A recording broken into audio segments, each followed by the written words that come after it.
The ADC has said that it is not their by principle that they like to leave the field open for everyone to play and let the best man emerge as their presidential candidate. Atiku has, as the former vice president, has indicated interest in running.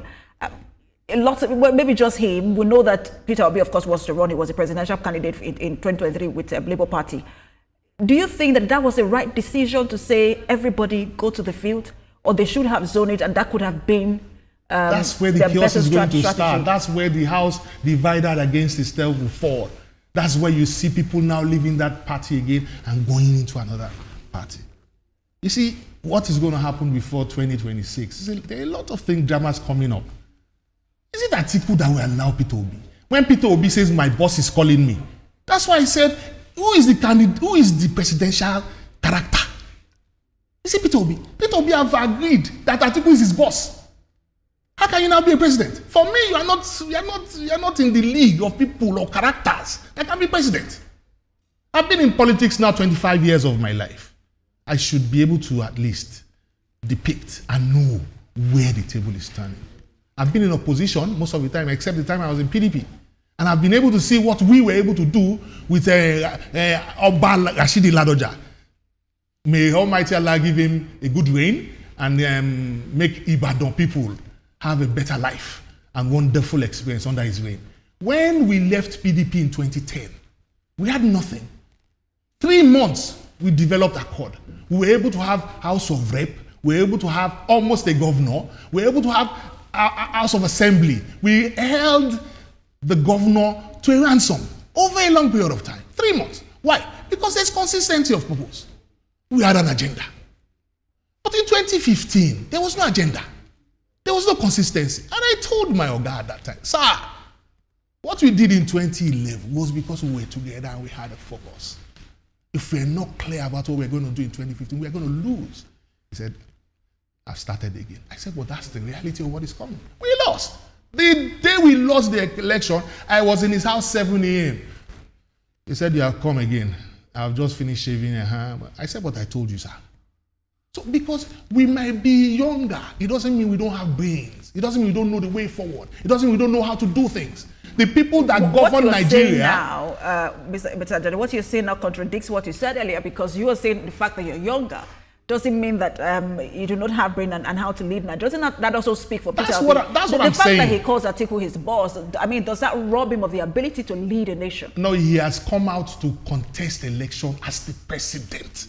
Forever he will be known as a contestant to be a president. There's a lot of honor. Why do they? Let me finish. Doesn't that also speak to good character, to be able to respect someone? Let me finish. If you are talking about character as a person, I'm not here to talk about Peter Obi, except you want us to make it an issue right now. Peter Obi has served for 8 years. I'm different. I've never served.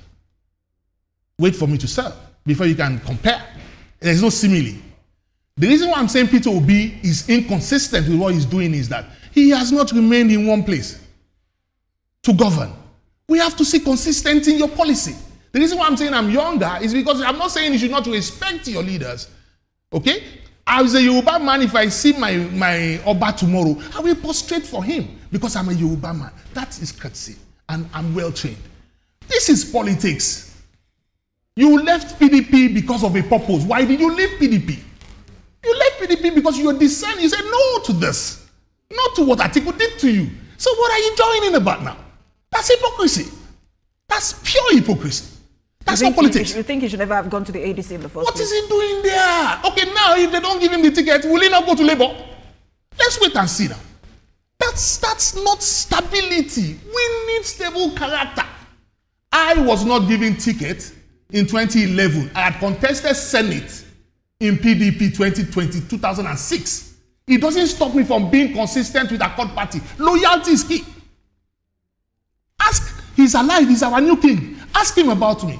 He gave me House of Rep. I said no. I said I've done fight against Adedubu's son in PDP. And I will not take 4 years without having an impact. But if I'm a senator, I know what I am going to do for Nigerians in 4 years. You will beg me to come and take another position. He said no. And I said, okay, I don't need your House of Rep. Let us give someone else. to prove that I'm popular, we will make this person achieve her own ambitions. And she did. And the next morning I said, sir, have you seen? It's all about performance. Job is cheap. If you want to govern, do the job. Then you'll be known in history as doing something. Why is President Bola Ahmed Tinubu the president today? Because he had a track record. Because he did something. And it worked. And people believe in him. I believe in him. I'm not in his party, but I believe strongly in him. I worked for him. I didn't have a presidential candidate, but I worked for him. Across the board, as Akogun Akeweji of Yoruba land, I gave him over 1 million votes. 8 states in Nigeria. So what are you talking about? He's our president. We must make him succeed.